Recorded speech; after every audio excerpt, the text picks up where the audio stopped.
Assalamualaikum warahmatullahi wabarakatuh. Perkenalkan, nama saya Anita Mursyani, Sarjana Farmasi MSc Apoteker. Saya merupakan dosen tetap di program studi Diploma 3 Farmasi Sekolah Tinggi Ilmu Kesehatan Nasional di Surakarta. Bidang keilmuan saya atau bidang keahlian saya adalah farmakologi dan farmasi klinik. Untuk itu, saya di sini mengampu beberapa mata kuliah, di antaranya yaitu farmakologi dasar, farmakologi sistem pencernaan dan pernafasan, farmakologi vaskuler, sistem endokrin dan imunitas, serta praktikum farmakologi, dan juga mata kuliah farmakologi eksperimental. Nah, salah satu mata kuliah yang akan saya ampu pada semester ini adalah farmakologi eksperimental. Farmakologi eksperimental merupakan salah satu mata kuliah pilihan yang harus ditempuh mahasiswa di semester 6 sebelum mahasiswa itu menyelesaikan studi terakhirnya. Mata kuliah ini merupakan mata kuliah lanjutan dari praktikum farmakologi dan juga mata kuliah farmakologi dasar serta toksikologi. Kemudian pada mata kuliah farmakologi eksperimental ini, mahasiswa akan belajar tentang teknik uji praklinik, penanganan binatang percobaan dan ethical clearance, pemberian obat pada binatang percobaan dan konversi dosis pada jenis subjek uji, kemudian farmakokinetik dan farmakodinamik, model kompartemen pada percobaan, toksikologi, serta farmakologi molekuler.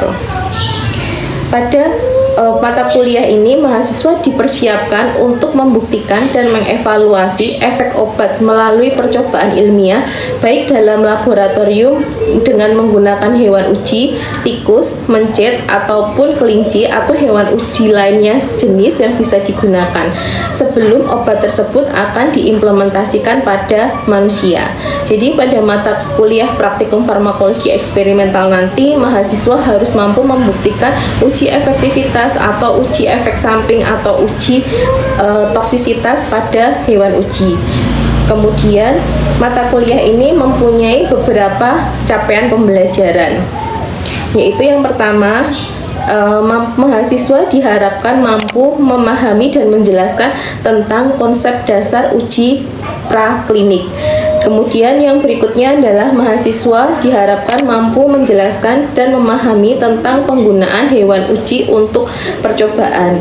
Dan yang ketiga, mahasiswa mampu memahami dan menjelaskan tentang cara pemberian obat, cara perhitungan dosis, dan konversi dosis untuk hewan uji. Kemudian yang keempat adalah mampu memahami dan menjelaskan tentang toksikologi klinik, meliputi tentang pengertian dari toksikologi, proses dari toksikologi itu sendiri, efek dari toksikologi.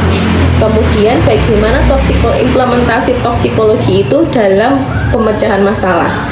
Yang berikutnya adalah mahasiswa mampu menjelaskan dan memahami tentang farmakokinetik, farmakodinamik dengan cara mengetahui model kompartemen.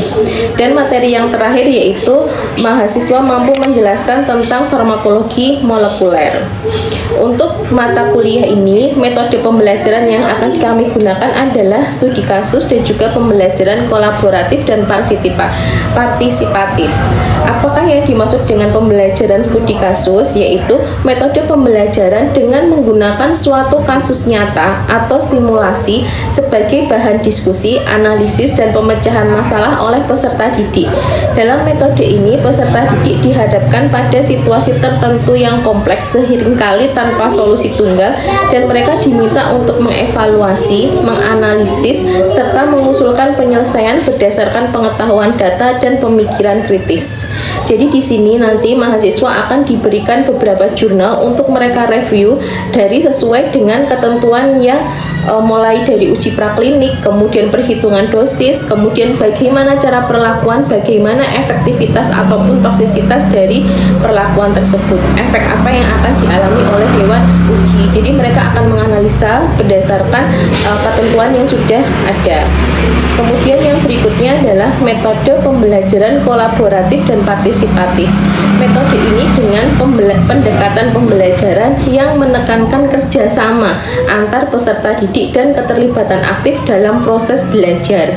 Kenapa metode ini digunakan? Untuk meningkatkan pemahaman konsep melalui interaksi sosial, diskusi, dan pengalaman bersama, bukan hanya dari penjelasan guru. Jadi di sini diharapkan mahasiswa itu secara kelompok melakukan kegiatan uji efektivitas, uji toksisitas, ataupun uji efek samping untuk mengetahui reaksi dari obat-obat yang sudah kita ketahui khasiatnya kepada hewan uji. Jadi mereka untuk membuktikan apa yang sudah secara teori dengan praktikum. Nah, untuk mata kuliah ini itu terdapat 2 evaluasi, yaitu evaluasi di tengah semester dan di akhir semester. Untuk evaluasi di tengah semester dengan menggunakan case project, karena mahasiswa harus melakukan praktikum sesuai dengan materinya. Selanjutnya, mari kita saksikan video pembelajaran untuk tatap muka mata kuliah farmakologi eksperimental pada pertemuan ke-14 dengan materi farmakologi molekuler. Mari silahkan menyaksikan. Selamat pagi semuanya. Assalamualaikum warahmatullahi wabarakatuh. Baik, hari ini kita akan melanjutkan materi berikutnya, yaitu pertemuan ke-14. Materi kita adalah farmakologi molekuler. Nanti sebelum kita memulai materi yang berikutnya, farmakologi molekuler, kita akan flashback lagi untuk materi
Jadi diketahuinya dari situ, nggak tiba-tiba terus kemudian kita keracunan mual muntah itu belum tentu, tetapi biasanya diketahuinya dari kenaikan fungsi SGPT, SGOT. Itu toksisitas pada obat. Ada lagi yang obat penggunaan jangka panjang, NSAID ya, NSAID, penggunaan NSAID. NSAID itu obat apa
Iya.